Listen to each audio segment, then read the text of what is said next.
Top 10 best outside hitters ngayon sa Premier Volleyball League. Talagang mahirap gumawa ng ganitong klase ng video dahil alam kong iba-iba tayo ng opinion at karamihan sa inyo ay sikat na volleyball players ang papanigan. Kaya sana, respetuhin ninyo ang rankings na ito at kung may sarili kayong rankings ay huwag magdalawang isip na i-comment ito after watching this video.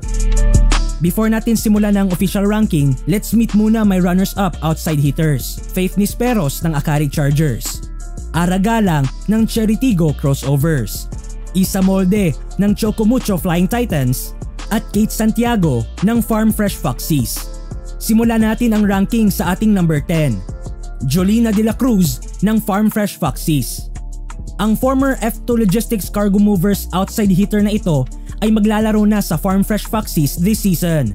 At sa kasamaang palad, hindi muna siya makakalaro para sa kupunan matapos ng kanyang surgery dulot ng kanyang injury. Subalit, hindi natin maitatanggi ang naging performance ni Jolina para sa F2 na nagbigay sa kanya ng karapatan na mapabilang sa rankings na ito. Nagtapos bilang 9th best spiker when it comes to spike success rate si Jolina sa nakaraang conference, having 32% success rate. Number 9, Bernadette Pons ng Creamline Cool Smashers.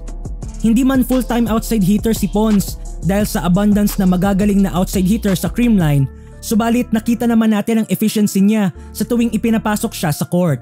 Sa first game nga ng kanyang team last conference ay nagpakitang gilas na agad ang beach volleyball star kontra sa sister team Chocomucho kung saan nagtala siya ng 22 points making her the top scorer of the team. Diba? Paano na lang kaya kung maging full-time spiker siya ng Creamline? For sure, mas mataas pa sa 80 total points na naitala niya last conference ang maibibigay niya sa team. Number 8, Gretchen Soltones ng Akari Chargers. Isa si Soltones sa newest recruit ngayon ng Akari at ang kanyang pagkadagdag sa team ay malaking bagay dahil medyo pilay ang kupunan pagdating sa open spiker position. All-around player, maaasahan both in offense and defense.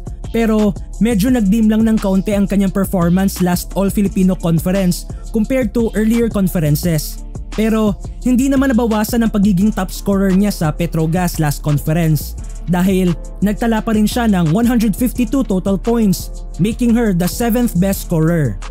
Number 7, Vanny Gandler ng Signal HD Spikers. Kung may isang word ako na i-describe sa conference performance ni Gandler last conference, it would be revelation.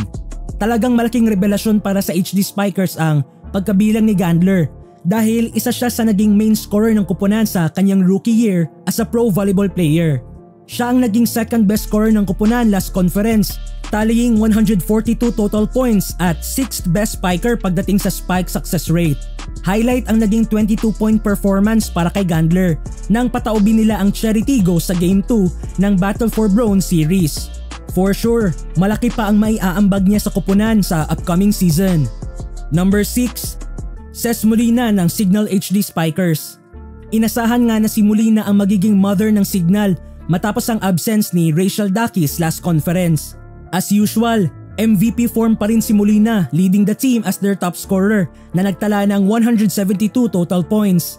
Asset talaga ni Molina ang kanyang pagiging kalmado at composed sa laro. Malaking bagay din kay Molina ang kanyang blocking prowess na banta sa mga opposite spikers ng liga.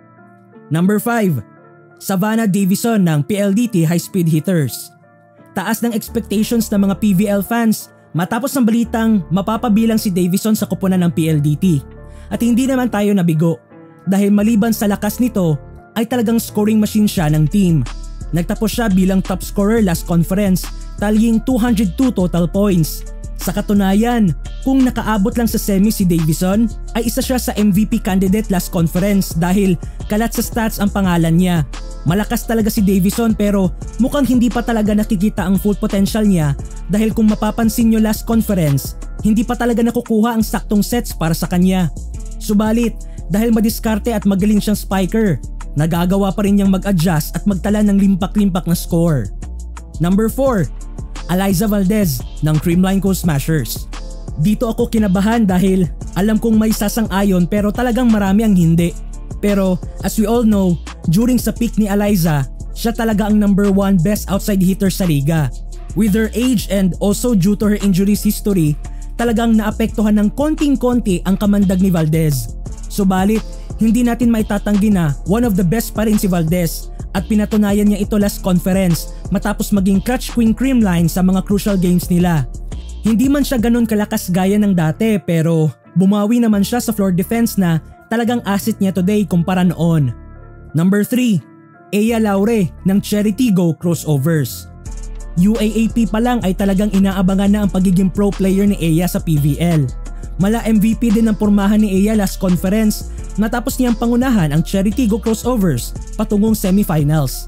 Ea ended as the third best conference of the league kung saan nagtala siya ng 186 total points. Maliwanag talaga ang future ni Ea sa liga dahil iba ang lakas niya ngayon at masasabi nating isa siya sa pinaka-efficient na outside hitter sa liga, both in offense and in defense. Pero hindi natin maitatanggi na marami pa ring dapat matutunan si Ea, lalo na kung paano niya i-handle ang kanyang emotions sa bawat laro. Kasi minsan, kinakain siya ng emotion, pero skills-wise, Ea is great outside hitter. Number 2, Gemma Galanza ng Creamline Cool Smashers. Hindi man ganon ka-scoring machine si Galanza kumpara sa kanyang teammates na sina Tots Carlos at Michelle Gumabaw, pero napaka-importante talaga ng role niya sa kupunan both in defense at offense. Si Galanza ang isa sa pinaka-consistent na outside hitter sa liga. Si Galanza kasi yung spiker na magaling mag-timing. Kung kailan off sa laro ang kanyang teammates, doon naman siya umaariba, kaya naman sa huli panalo pa rin ang Creamline. Most improved, hardworking at fearless na spikers ngayon na kahit tapatan mo pa ng 3-man block ay hindi magdadalawang isip na paluin pa rin na malakas ang bola. Panghuli, para sa ating number 1 spot, Cici Rondina ng Choco Mucho Flying Titans. Pinatunayan ni Rondina na hindi lang sa buhangin siya umaariba dahil pati sa indoor volleyball ay kaya niya maging reyna. Approach at lipad pa lang ni Rondina ay mapapapikit mata ka na dahil for sure pasabog ang pakakawalan niya. Kaya naman popular siya sa bansag na Cherry Bomb. Siya ang itinanghal na most valuable player last conference at super deserve niya yon dahil kalat sa stats ang pangalan niya. Sa ngayon, isa si Cici Rondina sa magiging rason kung bakit mananatiling nasa tuktok ang Choco Mucho dahil hindi lang siya all-around player. Malaking bagay din ang kanyang leadership para sa kanyang kupunan. Therefore, si Cici Rondina ang best outside hitter ng PVL ngayon. Pero kung ibang opinion mo, huwag magdalawang isip na i-comment ang sariling rankings mo at pag-uusapan natin yan ng masinsinan. See you sa next video.